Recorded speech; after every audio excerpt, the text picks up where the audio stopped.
ರಾಜ್ಯದಲ್ಲಿ ಮತ್ತೆ ಕದ್ದಾಲಿಕೆ ಪ್ರಕರಣ ಚರ್ಚೆಗೆ ಬಂದಿದೆ. ಇದೇ ವಿಚಾರಕ್ಕೆ ಚಲುವರಾಯಸ್ವಾಮಿ ಅವರು ಆಡಿದ ಮಾತಿಗೆ ಉಪ್ಪು ಸುರಿಯೋ ಹಾಗೆ ಮಾತನಾಡಿದ್ದಾರೆ ಡಿಕೆ ಶಿವಕುಮಾರ್.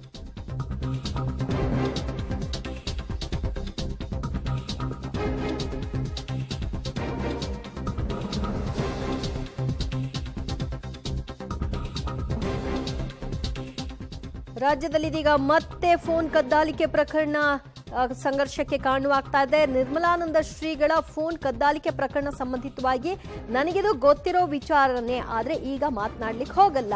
ನನಗೆ ಮನಸ್ಸಿಗೆ ನೋವಾಗಿದೆ, ಅದಕ್ಕೆ ಡಾಕ್ಯುಮೆಂಟ್ ಇದೆ, ಆ ಡಾಕ್ಯುಮೆಂಟ್ಗಳನ್ನ ಬರುವ ದಿನಗಳಲ್ಲಿ ಹೇಳ್ತೀನಿ, ಆಮೇಲೆ ಈಗ ಬೇಡ, ಮನಸ್ಸಿಗೆ ನೋವಾಗುತ್ತೆ ಆ ವಿಷಯಗಳನ್ನ ಮಾತನಾಡಿದ್ರೆ ಅಂತ ಚಲುವರಾಯಸ್ವಾಮಿ ಆಡಿದ ಮಾತುಗಳಿಗೆ ಒಂದಷ್ಟು ಇಂಬು ಕೊಡುವಂತೆ ಡಿಕೆ ಶಿವಕುಮಾರ್ ಅವರು ಮಾತನಾಡಿದ್ದಾರೆ. ನೋಡಪ್ಪ, ಇದನ್ನ ಗೊತ್ತಿರೋವಂಥ ವಿಚಾರನೇ, ನಾನೀಗ ಮಾತಾಡಕ್ಕೆ ಹೋಗಲ್ಲ, ಅದನ್ನು ನಾನು ಆಮೇಲೆ ಮಾತಾಡ್ತೀನಿ. ಸಮುದಾಯದ ಸ್ವಾಮೀಜಿಯವರ ಫೋನನ್ನೇ ಟ್ರ್ಯಾಪ್ ಮಾಡಿಸಿದ್ರು ಅವತ್ತು ಮುಖ್ಯಮಂತ್ರಿ. ನಿಜನಾ ಸರ್? ಆ ವಿಷಯ ನನಗೆ ಮನಸ್ಸಿಗೆ ನೋವಾಗ್ತದೆ. ಇದೆ ಡಾಕ್ಯುಮೆಂಟ್ ಇದೆ, ನಾನು ಆಮೇಲೆ ಈಗ ಬೇಡ, ಈಗ ಮನಸ್ಸಿಗೆ ನೋವಾಗ್ತದೆ ಮಾತಾಡೋದು. ನೋಡಪ್ಪ, ಇದನ್ನ ಗೊತ್ತಿರೋವಂಥ ವಿಚಾರನೇ, ನಾನೀಗ ಮಾತಾಡಕ್ಕೆ ಹೋಗಲ್ಲ, ಅದನ್ನು ನಾನು ಆಮೇಲೆ ಮಾತಾಡ್ತೀನಿ. ಸಮುದಾಯದ ಸ್ವಾಮೀಜಿಯವರ ಫೋನನ್ನೇ ಟ್ರ್ಯಾಪ್ ಮಾಡಿಸಿದ್ರು ಅವತ್ತು ಮುಖ್ಯಮಂತ್ರಿ. ನಿಜನಾ ಸರ್? ಆ ವಿಷಯ ನನಗೆ ಮನಸ್ಸಿಗೆ ನೋವಾಗ್ತದೆ. ಇದೆ ಡಾಕ್ಯುಮೆಂಟ್ ಇದೆ, ನಾನು ಆಮೇಲೆ ಈಗ ಬೇಡ, ಈಗ ಮನಸ್ಸಿಗೆ ನೋವಾಗ್ತದೆ ಮಾತಾಡೋದು. ಅಂದ್ರೆ ಚಲುವರಾಯಸ್ವಾಮಿ ಅವರು ಆಡಿದಂತಹ ಮಾತುಗಳು ನಿಜ, ಅದಕ್ಕೆ ಸಂಬಂಧಪಟ್ಟಂತಹ ಡಾಕ್ಯುಮೆಂಟ್ಗಳು ಕೂಡ ಇದೆ. ಆದ್ರೆ ಈಗ ಮಾತನಾಡ್ಲಿಕ್ಕೆ ಹೋದ್ರೆ ಮನಸ್ಸಿಗೆ ನೋವಾಗುತ್ತೆ ಅಂತ ಡಿಕೆ ಶಿವಕುಮಾರ್ ಅವರು ಹೇಳೋ ಮೂಲಕವಾಗಿ ಅದು ಹೌದು ಅನ್ನೋ ಅರ್ಥದಲ್ಲಿ ಮಾತನಾಡಿದ್ದಾರೆ. ಒಕ್ಕಲಿಗ ಶ್ರೀಗಳನ್ನ ಮೈತ್ರಿ ನಾಯಕರು ಭೇಟಿ ಬೆನ್ನಲ್ಲೇ ಈಗ ಜೋರಾಗ್ತಾ ಇದೆ ಫೈಟ್.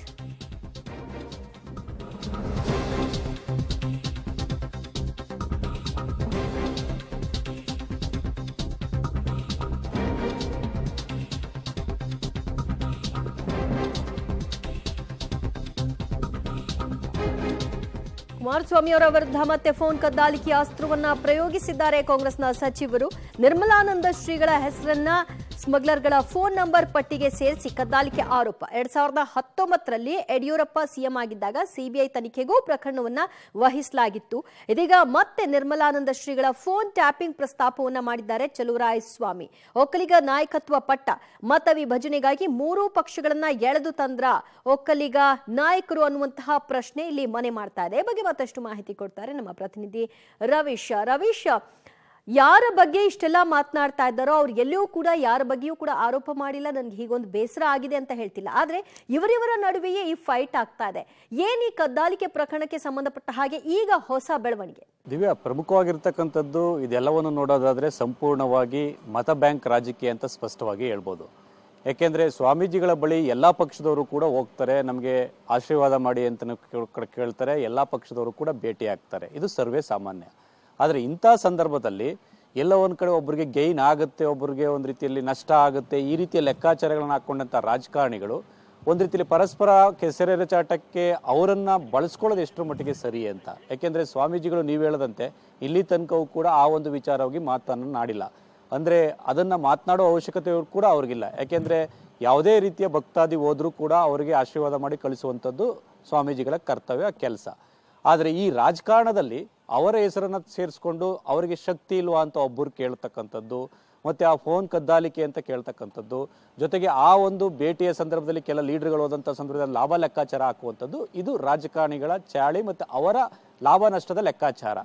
ಹಾಗಾಗಿ ಈಗ ಆಗ್ತಾ ಇರ್ತಕ್ಕಂಥದ್ದು ಅದೇನಾ ಅನ್ನೋ ಚರ್ಚೆಯು ಕೂಡ ದೊಡ್ಡ ಮಟ್ಟದಲ್ಲಿ ನಡೀತಾ ಇದೆ. ಅಂದ್ರೆ ಡಿ ಕೆ ಶಿವಕುಮಾರ್ ಅವರು ಕೂಡ ಒಂದು ಆಶೀರ್ವಾದವನ್ನು ಪಡೆಯೋದಕ್ಕೆ ಹೋಗಿದ್ರು, ಕಾಂಗ್ರೆಸ್ ಪಕ್ಷದವರು ಕೂಡ ಹೋಗಿದ್ರು, ಇನ್ನೊಂದು ಕಡೆ ಬಿಜೆಪಿ JDSನವರು ಕೂಡ ಹೋಗಿದ್ರು. ಇಂತಹ ಸಂದರ್ಭದಲ್ಲಿ ಡಿ ಕೆ ಶಿವಕುಮಾರ್ ಅವರು ಸರ್ಕಾರ ತೆಗೆದವ್ರ ಜೊತೆನೆ ಕುಮಾರಸ್ವಾಮಿ ಹೋಗಿದ್ದಾರೆ, ಇದನ್ನ ಸ್ವಾಮೀಜಿ ಕೇಳ್ತಾರೋ ಅನ್ನೋ ಶಕ್ತಿ ಇದೆಯೋ ಇಲ್ವೋ ಸ್ವಾಮೀಜಿಗೆ ಇದನ್ನ ಕೇಳೋದಕ್ಕೆ ಅನ್ನೋ ಮಾತುಗಳನ್ನು ಹೇಳಿ ತದನಂತರ ಉಲ್ಟಾ ಹೊಡೆದ್ರು. ಇಲ್ಲ, ನಾನು ಸ್ವಾಮೀಜಿಯನ್ನ ಆ ರೀತಿ ನಾನು ಪ್ರಶ್ನೆ ಮಾಡಿ ಅಂತ ಏನು ಹೇಳಿಲ್ಲ, ನಾನು ಹೇಳಿದ್ದು ಕುಮಾರಸ್ವಾಮಿ ಅವರಿಗೆ ಅನ್ನೋ ಮಾತುಗಳನ್ನ. ಇನ್ನುಳಿದಂತೆ ಈಗ ಚಲುವರಾಯಸ್ವಾಮಿ ಅವರು ಆರೋಪ ಮಾಡ್ತಾ ಇರ್ತಕ್ಕಂಥದ್ದು ಫೋನ್ ಕದ್ದಾಲಿಕೆ ಆರೋಪ ಏನಿದೆ ಅದು ಹೊಸದೇನಲ್ಲ. ಯಾಕೆಂದ್ರೆ 2018ರ ಆ ಒಂದು ಸಮ್ಮಿಶ್ರ ಸರ್ಕಾರದ ಸಂದರ್ಭದಲ್ಲಿ ಸಮ್ಮಿಶ್ರ ಸರ್ಕಾರ ಪತನ ಆದ ಬಳಿಕ ಅದು ಮತ್ತಷ್ಟು ಒಂದು ರೀತಿಯಲ್ಲಿ ರಾಡಿ ಆಯಿತು. 2019 ಆಗಸ್ಟ್ನಲ್ಲೇ ಈ ಒಂದು ರಾಡಿ ಪ್ರಕರಣ ಏನಿತ್ತು ಅಂದ್ರೆ ಫೋನ್ ಕದ್ದಾಲಿಕೆಯನ್ನ ಕುಮಾರಸ್ವಾಮಿ ಅವರು ಆ ಸಂದರ್ಭದಲ್ಲಿ ಸರ್ಕಾರವನ್ನು ಉಳಿಸ್ಕೊಳ್ಳೋದಕ್ಕೆ ಮಾಡಿದ್ರು ಆ ಒಂದು ಅಸ್ಥಿರತೆ ಆಗುವಂತ ಸಂದರ್ಭದಲ್ಲಿ ಬಹಳಷ್ಟು ರಾಜಕಾರಣಿಗಳು, IAS ಅಧಿಕಾರಿಗಳು, IPS ಅಧಿಕಾರಿಗಳು ಮತ್ತೆ ಕೆಲ ಸ್ವಾಮೀಜಿಗಳನ್ನು ಕದ್ದಾಲಿಕೆ ಮಾಡಿದ್ರು ಫೋನ್ ಅನ್ನೋದ್ರ ಬಗ್ಗೆ ಕೂಡ ಆರೋಪ ಇತ್ತು. ಆ ಆರೋಪ ಪ್ರಕರಣವನ್ನು ಯಡಿಯೂರಪ್ಪನವರು CM ಆಗಿದ್ದಾಗ ಆಗಸ್ಟ್ 18 ಅಥವಾ 19 ಇರಬೇಕು ಅನ್ಸುತ್ತೆ. ಆ ಸಂದರ್ಭದಲ್ಲೇ ಆ ಒಂದು 2019ರಲ್ಲಿ ಅದನ್ನು ಪ್ರಕರಣವನ್ನು CBIಗೆ ವಹಿಸಿದ್ರು. ಅದಾದ ಬಳಿಕ ಯಾವುದೇ ರೀತಿಯ ದೊಡ್ಡ ಮಟ್ಟದಲ್ಲಿ ಇಂಥವರೇ ಆರೋಪಿ ಈಗಾಗಿದೆ ಅನ್ನೋದು ಕೂಡ ಯಾವುದೇ ರೀತಿ ಆಗ್ಲಿಲ್ಲ ಆ ಒಂದು CBI ಪ್ರಕರಣದಲ್ಲೂ ಕೂಡ. ಇನ್ನೊಂದು ಚಾಲೆಂಜ್ ಮಾಡಿ ಹೋಗಿರ್ತಕ್ಕಂಥ ಹಿನ್ನೆಲೆಯಲ್ಲಿ ಇನ್ನೂ ಕೂಡ ಪ್ರಕರಣ ನಡೀತಾ ಇದೆ. ಇಂಥ ಸಂದರ್ಭದಲ್ಲಿ ಚಲುವರಾಯಸ್ವಾಮಿ ಅವರು ಮತ್ತೆ ಒಂದು ರೀತಿಯಲ್ಲಿ ಅಸ್ತ್ರವನ್ನು ಓಡಿರ್ತಕ್ಕಂಥದ್ದು ಮತ ಬ್ಯಾಂಕ್ ರಾಜಕೀಯಕ್ಕ ಅಥವಾ ಬೇರೆ ಏನು ಅಂತ. ಮತ್ತೆ ಕುಮಾರಸ್ವಾಮಿ ಅವರು ಕೂಡ ಅದನ್ನ ಜಾಸ್ತಿ ಎಳೆಯೋದಕ್ಕೆ ಹೋಗ್ತಾ ಇಲ್ಲ. ಈಗ ಎಲ್ಲೋ ಒಂದ್ ಕಡೆ ಇಲ್ಲ, ಆ ಸಂದರ್ಭದಲ್ಲಿ ಏನಾಗಿತ್ತು ಅನ್ನೋದು ಗೊತ್ತಿದೆ, ಕೇಸ್ ಏನಾಯಿತು ಅಂತ ಕೂಡ ಅವರು ಪ್ರಶ್ನೆ ಮಾಡಿದ್ದಾರೆ. ಅದ್ರ ಜೊತೆಗೆ ಮಠದ ಇಬ್ಬಾಗದ ವಿಚಾರದಲ್ಲಿ ಅಂದ್ರೆ ಪರ್ಯಾಯ ಮಠದ ವಿಚಾರದಲ್ಲೂ ಕೂಡ ಮಾತುಕತೆಯನ್ನು ನಡೆಸಿರ್ತಕ್ಕಂಥದ್ದು. ಹಾಗಾಗಿ ಒಕ್ಕಲಿಗ ಸಮುದಾಯವನ್ನೇ ಟಾರ್ಗೆಟ್ ಮಾಡಿಕೊಂಡು ಮತ ವಿಭಜನೆಗಾಗಿ ಇವರಿಬ್ರು ಕೂಡ ಈ ರೀತಿ ಕಿತ್ತಾಡ್ತಾ ಇದ್ದಾರಾ, ಮತ್ತೆ ಮತದಾರನು ಕೂಡ ಒಂದು ರೀತಿಯಲ್ಲಿ ಪ್ರಬುದ್ಧನಾಗಿರ್ತಾನೆ. ಅದಕ್ಕೆ ಈ ಒಂದು ಚುನಾವಣೆಯಲ್ಲಿ ಫಲಿತಾಂಶವೇ ಎಲ್ಲರಿಗೂ ಕೂಡ ಸ್ಪಷ್ಟವಾಗಿ ನಿರ್ಧಾರ ಮಾಡುತ್ತೆ ಅಂತ ಹೇಳ್ಬೋದಾಗಿದೆ. ದಿವ್ಯಾ, ಥ್ಯಾಂಕ್ ಯು ರವೀಶ್ ನಿಮ್ಮೆಲ್ಲ ಮಾಹಿತಿಗೆ.